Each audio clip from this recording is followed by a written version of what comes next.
I've been unemployed for 5 years, but I can tell you that being financially well off is just one part of the equation. If you want a healthy, stress-free life, money doesn't mean much when you're sick all the time or bedridden, does it? I have 12 tips and tricks that will make your life more manageable if you're jobless or unemployed or just approaching retirement on a low income. So hopefully these 12 tips will make your life more manageable and more affordable. And also, by the way, I thought I'd mention that these tips are my tips. They're not tips given by our AI engine, which seems to be a quite common thing with a lot of the videos I'm looking at lately. They're all the same, and the reason they're all the same is they're all using AI to create their tips.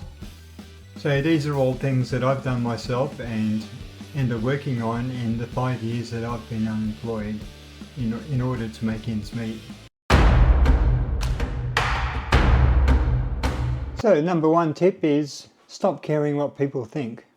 So worrying about what people are thinking of you all the time is only going to lead down a road of self-doubt and stress and worrying. Then you'll end up comparing yourself.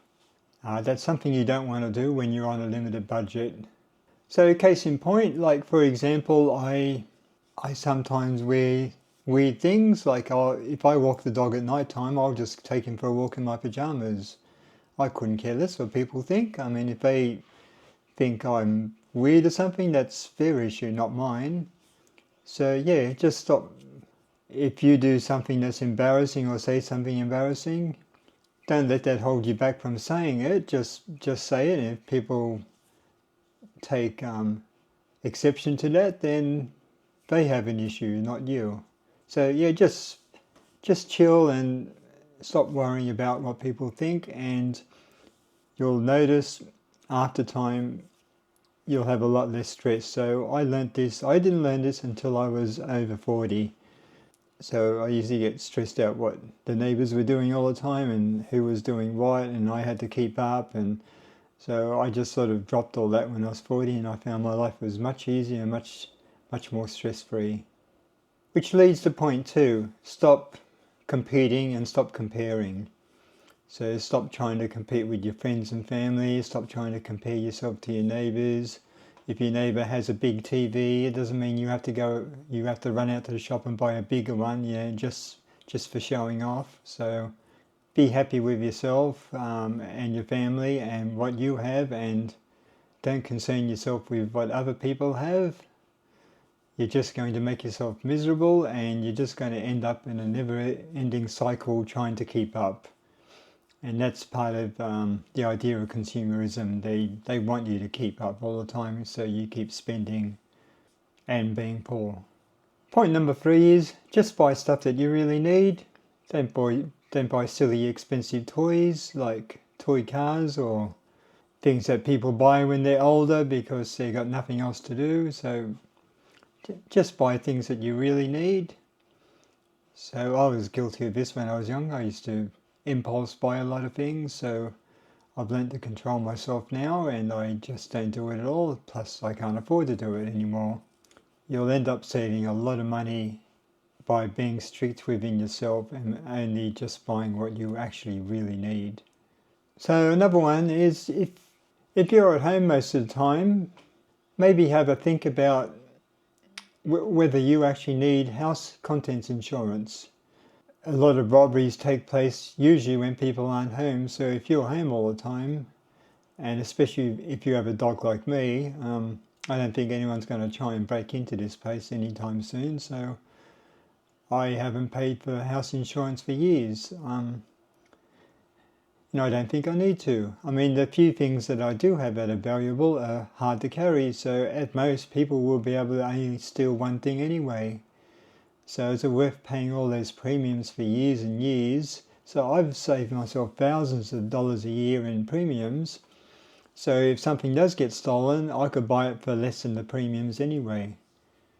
Because don't forget, insurance companies are there to make a profit, so they're only going to charge you what they're on the ratio of what claims against what income they receive, and they always come out on top. So if you think about it that way, you're always going to come out on top too if you just don't pay them. Another thing I've done is I've started going through all the cupboards and finding things that I don't really need anymore, like second sets of headphones or old laptops, things like that. So I've slowly started going through and selling all those on eBay or Gumtree or Facebook Marketplace, things like that. So slowly getting rid of it. One thing I've learned is when you're selling, you can ask a high price and you'll be sitting on it forever, or you can just ask a reasonable price and you'll sell it quite quick. So I've generally look at the retail price for something and then I sell it for half price. That's if it's in really good condition. If it's less than that, I'll sell it much cheaper. So that way I can knock stuff over quite quick, because last thing I want to do is be sitting with something on eBay for 3 or 4 months, having to deal with all these people asking silly questions and trying to giving me unreasonable offers. So I just avoid that by asking a bargain price to start with, and it gets snapped up straight away. Yeah, point number 6 is if you actually need a car, get a reliable car. So I'm not sure if you've seen Scotty's Auto channel on YouTube, but go give that a look. And what he recommends and what he strongly recommends is that you get a Lexus. So when I became unemployed, I actually downtraded my car and got myself a 20-year-old Lexus as well. And I've been very pleasantly happy with the car. Nothing ever breaks on it.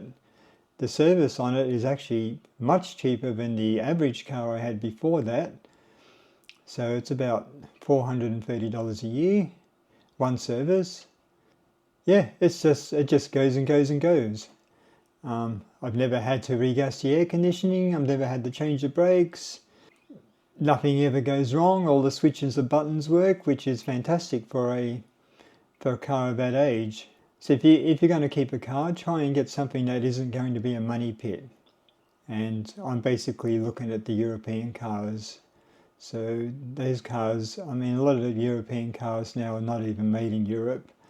They're made in South Africa or other countries like that, where they can make them cheaper, and the quality they used to be, and they're no longer the quality they are now as what they used to be.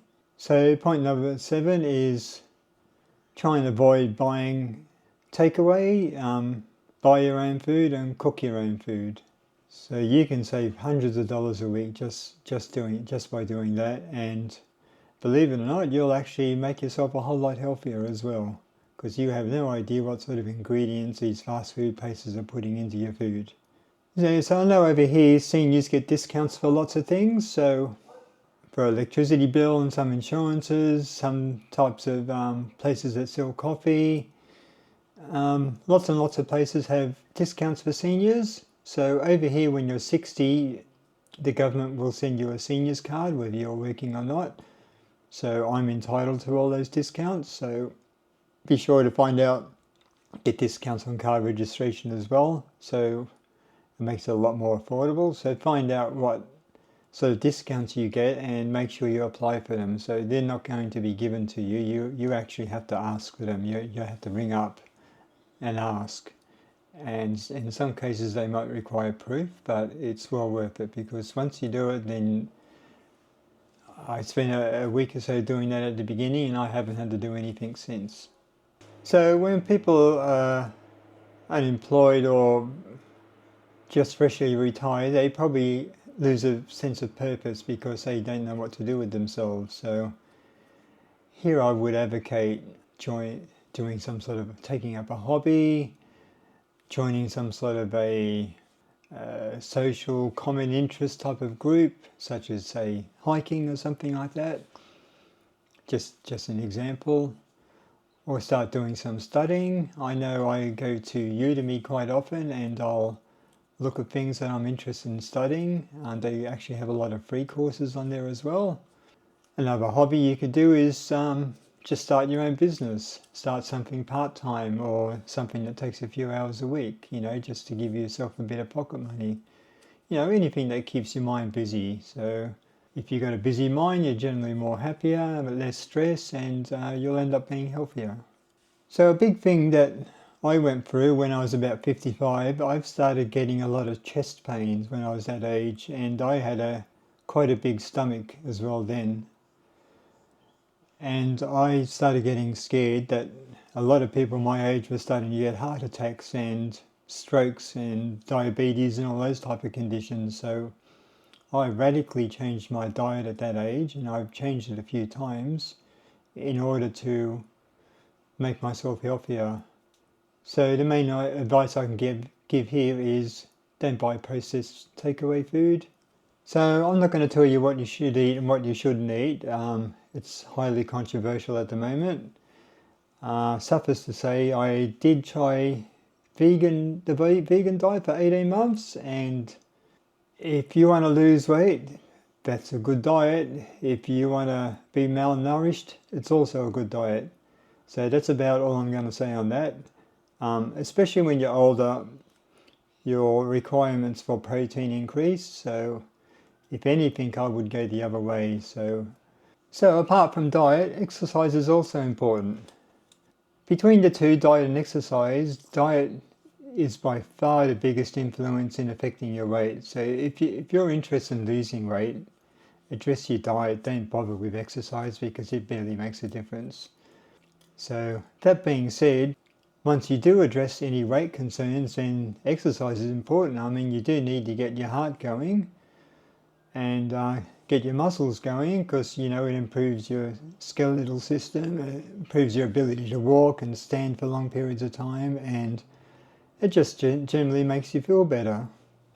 So if you're the type who doesn't like walking or going for long walks outside or even running or maybe bicycling, I see lots and lots of older people in my area on bikes and in bike clubs because that's a low impact exercise, so it doesn't do as much stress on your knees if you're not used to it. And if you really hate doing any of that stuff, I guess you can just do housework. So instead of paying someone to wash your car or taking your car to a car wash, how about washing the car yourself? Or instead of paying someone to clean your house, clean the house yourself. Do some outside work in the yard. I mean, that's all exercise too, and it all helps. And even though it is hard and it's challenging, you'll feel a lot better over time. So I've done a lot of exercise, so now my resting heart rate is down to under 50. So it used to be about 43, but now it's about 47, I think.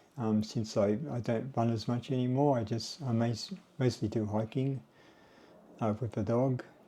So what that means is I can push myself harder for longer before my heart rate gets up, and that's got to be a good thing. So it means I can do heavy things around the house like carrying boxes and all that without breaking out a sweat at all.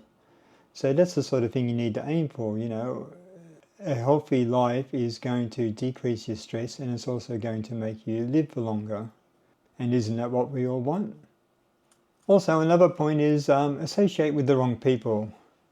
I've had this quite a bit, and there's always people who want to drag you down to their level. So especially when it comes to exercise and diet, which I feel very strongly about.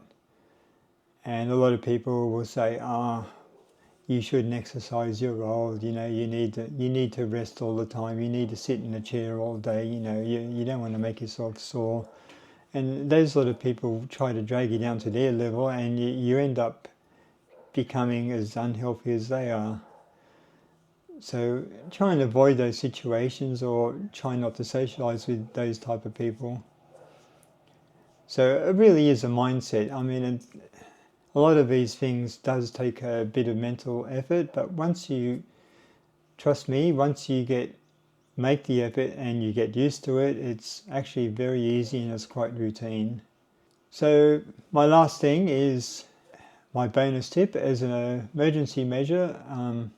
I'm still working on this myself, is try and own your own house. And if you can't own your own house, or it's not possible, move overseas to somewhere where you can. So I made a video about this, which I'll give a link on. Those are my tips on trying to make yourself a better life when you're on a low income, whether you're unemployed or approaching retirement. or just been laid off. So I hope these tips help, and see you in the next video.